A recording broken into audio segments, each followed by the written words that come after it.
Hello guys, അപ്പോൾ നമ്മൾ കയറിപ്പോയി ഗൈസ്. അന്നേരം നമ്മൾ കയറിയപ്പോഴത്തേക്കിനും അവൻ അവിടെ നിൽക്കുകയാണ്. തലയ്ക്ക് എയിം ചെയ്ത് അടിക്കാൻ വേണ്ടി നോക്കി, നടന്നില്ല ഗൈസ്. അപ്പോൾ നമ്മൾ കയറി ജസ്റ്റ് ഒന്ന് പോയി ഉട്പക്കർ കളയാൻ നോക്കിയിട്ട് കളയാൻ പറ്റുന്നില്ല ഗൈസ്. എന്തൊരവസ്ഥയാണേ. അപ്പോൾ നമ്മൾ കയറിപ്പോയിട്ട് അവനെ അടിക്കാൻ നോക്കി, കൊണ്ടില്ല.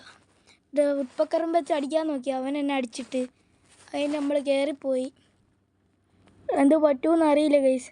നമ്മൾ കയറിപ്പോയിട്ട് ഡെസേർട്ടും വെച്ച് എങ്ങോട്ടേക്കോ അടിച്ച്, ഉട്പക്കറും വെച്ച് അടിച്ച് കൊണ്ടില്ല. അവൻ ഗ്ലൂ വാളിട്ട് വീണ്ടും ഉട്പക്കർ വെച്ച് അടിച്ച്, ഡെസേർട്ട് വെച്ചടിച്ച്, മാറി മാറി അടിച്ച്. ഇപ്പോൾ കൊണ്ടില്ല ഗൈസ്. എന്ത് ചെയ്യാനാന്നേ. നിങ്ങളവിടെ കറണ്ട് വന്നോന്നൊന്ന് പറയണേ ഗൈസ്.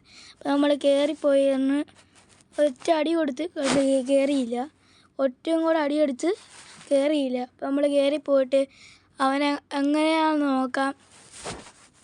ഇപ്പോൾ കയറിപ്പോയിട്ട് നമ്മൾ ഒറ്റ ഷോട്ട് കൊടുത്ത് കയറിയില്ല. ഇതെന്തൊരു അവസ്ഥയാണ് ഗൈസ്. ഒരെണ്ണം പോലും കയറുന്നില്ല. ഇതെന്ത് ഇതാ.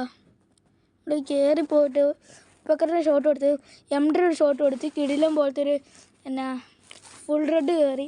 ഇത് നമ്മൾ അടിച്ചിട്ടുണ്ട്. അടുത്ത റൗണ്ട് സ്റ്റാർട്ടായി ഗൈസ്. നമ്മൾ കയറി എന്നിട്ട് ഇതടിച്ച് കയറിയില്ല, ഒന്നും കൂടെ അടിച്ച് കയറിയില്ല, വീണ്ടും അടിച്ച് കയറിയില്ല. നമ്മളെന്നിട്ട് കയറിപ്പോയി. എന്നിട്ട് ഉട്പക്കറൊരു ഷോട്ട് കൊടുത്തു ഗൈസ്. അപ്പോൾ നമ്മൾ മൂക്കടപ്പൊക്കെയാണ് ഗൈസ്, അതുകൊണ്ട് എന്തെങ്കിലും ഉണ്ടെങ്കിൽ ക്ഷമിക്കണം ഗൈസ്. നമ്മൾ കയറിപ്പോയി ഒറ്റ അടി കൊടുത്ത് ഡെസേർട്ടിന് കയറിയില്ല ഗൈസ്. രണ്ടാമത്തെ അടിക്ക് കയറി ഗൈസ്. ഇപ്പോൾ സെറ്റായിരുന്നു. ഒറ്റ അടിക്ക് അല്ല, രണ്ടാമത്തെ അടിക്ക് കയറി. നമ്മൾ അടുത്ത കളി സ്റ്റാർട്ടായിട്ടുണ്ട്.